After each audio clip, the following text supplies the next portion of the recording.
Welcome to the broadcast. Our sign language interpreter is William Silla. A bitter war of words has erupted between the ODM Secretary General Dr. Agnes Zani and her ANC counterpart Godfrey Otsotsi over the NC's claims that ODM is undermining talks to pick a NASA presidential candidate. But as our political affairs reporter Moremi Mwangi now tells us, this standoff appears to originate from an existing report on the NASA lineup endorsed by the Orange Party.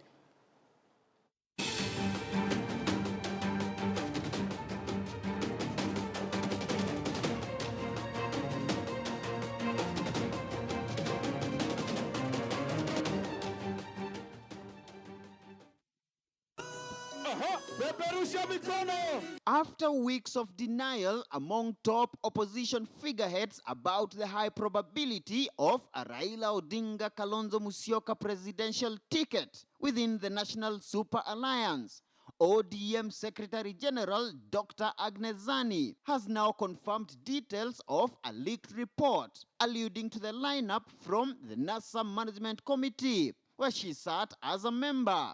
In a press statement, Zani said although a few aspects were not those of the committee, the lineup presented had been agreed upon in the team. But the admission has angered their NASA partners within Musalia Mudavadi's ANC party, with ANC Secretary General Godfrey Otsotsi now accusing ODM of attempting to undermine NASA unity, terming Zani's confession as bad manners that should not be entertained in the ongoing negotiations. But the war of words could intensify the outcry among ANC supporters, particularly after the Monday pro-Mudavadi demonstrations in Kakamega. That's the work of intelligence. The people, enemies of NASA, who are hiring people. Kama Musalia Mudavadi hatakuwa flag bearer, sisi kama ANC tuko tayari kwenda na Musalia mpaka kwa debe. This even as Kakamega Governor Wycliffe Oparanya and outspoken Kotu boss Francis Atwoli dismissed a Mudavadi presidential candidature as weak. Wengine wananunuliwa, wanakimbia hapa na pale, ati wanasema mpaka awe Musalia. Hiyo ndio kuonyesha ya kwamba pengine watu wameingilia hapa. Kama watajifanya wachukue hii line up ya court ya Raila Kalonzo, wataanguka saa 2 asubuhi. But sources within ANC have confirmed that the restlessness within Mudavadi's kitchen cabinet stems from ANC's uncertainty about the political clout attached to the chief minister's post being dangled to Musalia.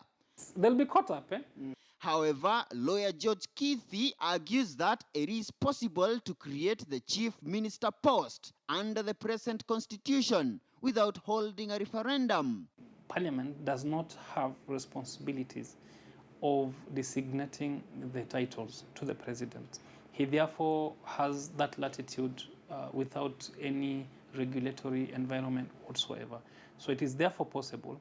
Kitili, however, cautions that any attempt to extend the chief minister's mandate beyond the constitutional responsibilities of ordinary cabinet secretaries would necessitate a constitutional amendment. The arrangement of how we're socialized in administration in our country to have people calling themselves as equals. They will not be equals. It's an impossibility. It's a pipe dream. Ultimately, there will be a flag bearer, a running mate, and there will be other people who will do other things. With less than a week to the highly anticipated retreat by the NASA core principals to name a presidential flag bearer, the next 6 days will no doubt witness intensified backroom lobbying as Kenyans wait in bated breath for white smoke from the NASA summit.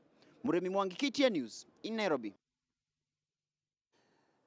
Meanwhile, let's take a look at our big question discussion, and we are basing it on that discussion, the latest intrigues. We're asking, do you think the National Super Alliance will remain intact until the August general election? Tell us what you think. SMS your yes or no opinion, plus a brief comment to your studio line.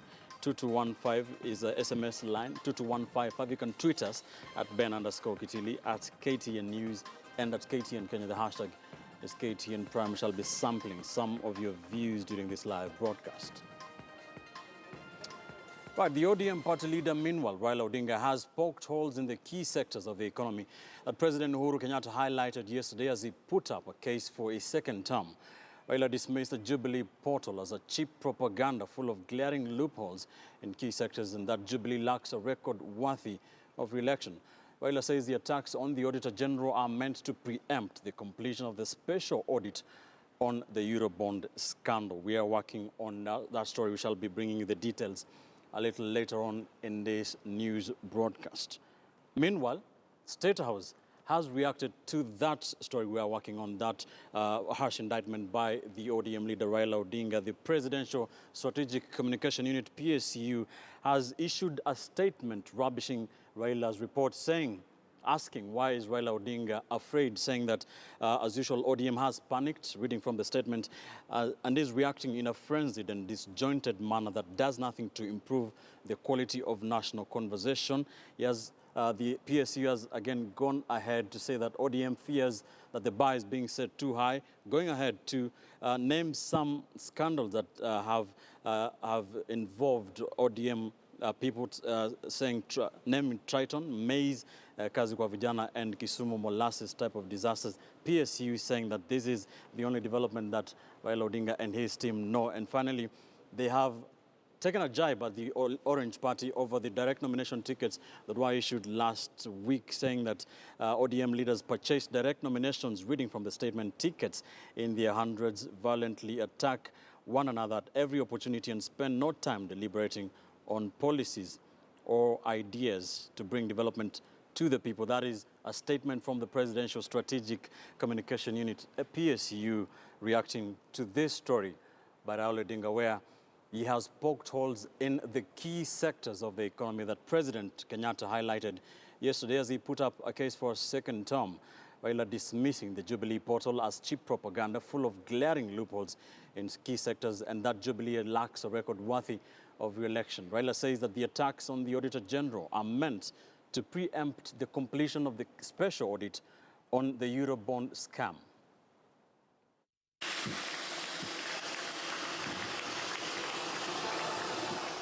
A day after President Uhuru Kenyatta and Deputy President William Ruto launched a website detailing development in key sectors of the economy and pleaded with voters to be given a second term, ODM party leader Raila Odinga is accusing Jubilee of peddling lies through the website. The president is struggling to account for his 4 years in office. The lies have caught up with him, and the noose is tightening around his administration. Raila says the government has failed to account for proceeds of the 2014 sovereign bond issue. ODM insists Eurobond money was looted and Jubilee is trying to cover up the scandal by intimidating the Auditor General. Auditor General promised Parliament that in 2 months' time he would be back to Parliament. That was sometimes early last year. Up to now, the Auditor General has said he cannot trace the money into the central bank, neither can he see what projects this money has been used for in the government up to now. And that's why even Parliament is intimidating the Auditor General. Raila says the government has failed to achieve food security and that the 7.3 billion shillings spent by Jubilee on Galana Kulalo irrigation scheme was a waste. Up to 3 million Kenyans are in need of relief food. The Galana Kulalo irrigation scheme produced 10 90-kilogram bags of maize per acre instead of 40 bags per acre that was projected. Once again, no value for money. Raila trashed Jubilee's assertion that there were 7,000 kilometers of road under construction. The most recent data published by the Kenya National Bureau of Statistics in the annual economic survey shows that in 2014 and 2015, the length of tarmac trunk roads at class A, B, and C increased by only 300 kilometers, from 7,900 kilometers in 2013 to 8,200 kilometers in 2015. That is a completion rate of 150 kilometers per year. The Jubilee administration boasts of an improved healthcare through Managed Equipment Service, where 81 out of 98 health facilities are... We do apologize for that technical hitch. Let's move on now. In other news, Mombasa Governor Hassan Ali Joho's academic papers are in the news again tonight. A Nairobian Abdallah Juma has moved to court seeking to stop the IEBC from clearing Joho to contest in the August polls, saying that Joho does not meet the education requirements set out in the Constitution.